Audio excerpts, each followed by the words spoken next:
तुम्ही कधी विचार केला आहे का, आपण दिवसात किती वेळा भगवंताचे स्मरण करतो? सकाळी उठल्यावर फोन आठवतो, पण भगवंत आठवतो का? जीवनात कितीही समस्या असल्या तरी एकदा मनापासून भगवंताचे नाव घेतलं तर मन शांत होतं आणि मार्ग सापडतो. भगवंत दूर नाहीत, ते आपल्या प्रत्येक श्वासात आहेत. फक्त त्यांना आठवण्याची गरज आहे. दररोज फक्त 2 मिनिटे डोळे बंद करून ओम नमो भगवते वासुदेवाय नमः असे स्मरण करावे आणि आयुष्य सुंदर बनवावे. जर तुम्हाला हा व्हिडिओ आवडला असेल तर लाईक करा, शेअर करा आणि सबस्क्राईब करायला विसरू नका. भगवंताच्या नामाशिवाय कशातच समाधान नाही.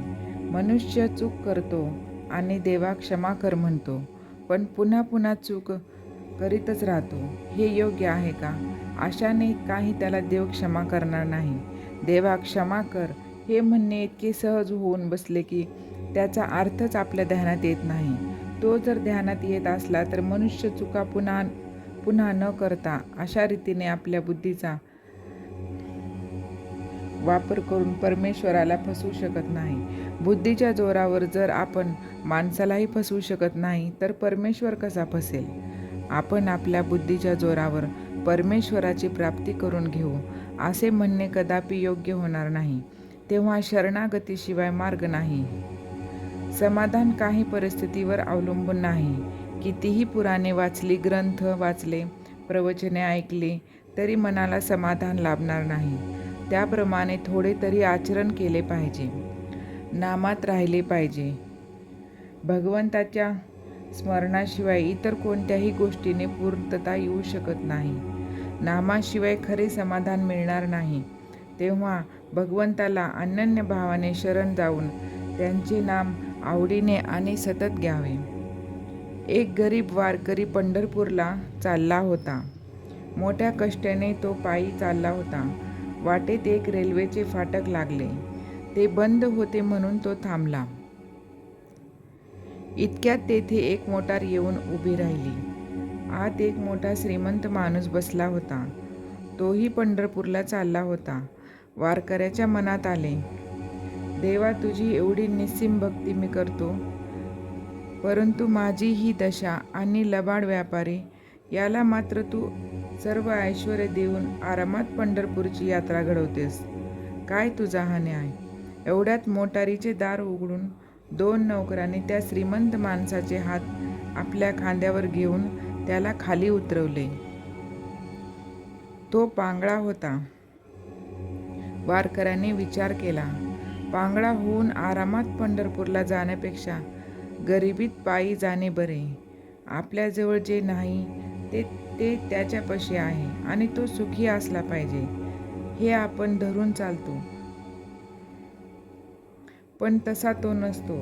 त्याचे दुःख आपल्याला माहीत नसते आणि तो स्वतःला जर सुखी समजत असेल तर तो दारूच्या मदाप्रमाणे मद समजावा आणि त्या परिस्थितीमध्ये समाधान मानणे हाच विषयाची पकड ढिली करायचा उपाय आहे. आपली परिस्थिती ही परमात्म्याच्या इच्छेने आली आहे असे आपण म्हणू. असे जर आपण केले तर दुःखाचा आणि सुखाचा आवेग कमी होईल. आनंदाचा साठा कुठे निश्चित असेल तर तो ईश्वराजवळ आहे. नाटकात राजाचे काम करणारा माणूस जसा मी खरा भिकारीच आहे हे ओळखून काम करतो, त्याप्रमाणे आपण आपले खरे स्वरूप ओळखून प्रपंच करावा. नाशवंत वस्तूवर आपण प्रेम करतो, तसेच लहान सहान गोष्टीत अभिमान धरतो. इथेच तर आमचे चुकते. मी जे नाही ते व्हावे यात चूक आहे असे वाटते. कामधेनूजवळ आपण विषय मागतो, मग दुःख झाले म्हणून रडत बसतो. याला काय करावे? जो परमार्थात जाणता तोच खरा जाणता होय. परमार्थ म्हणजे बावळटपणा कसा असेल? अनेक बुद्धिमान विद्वान लोकांना जेथे आपल्या बाजूला वळवायचे असते तेथे बावळटपणाला वावच नाही. ज्याला आपले स्वार्थ साधायचा नाही त्याला कमी पडणे शक्यच नाही. जिथे निस्वार्थपणे आहे तिथे भगवंताला पुरवठा केलाच पाहिजे. आपण जगावर प्रेम केल्याशिवाय परत प्रेम मिळणार नाही.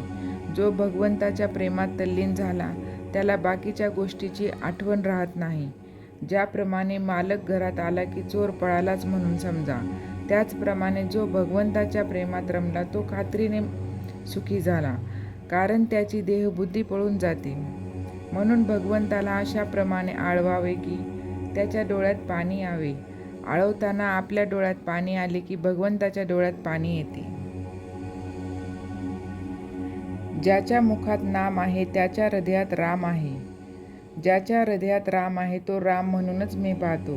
प्रपंचामध्ये जोपर्यंत आपण भगवंत आणला नाही तोपर्यंत प्रपंचाला पूर्तता नाही आली.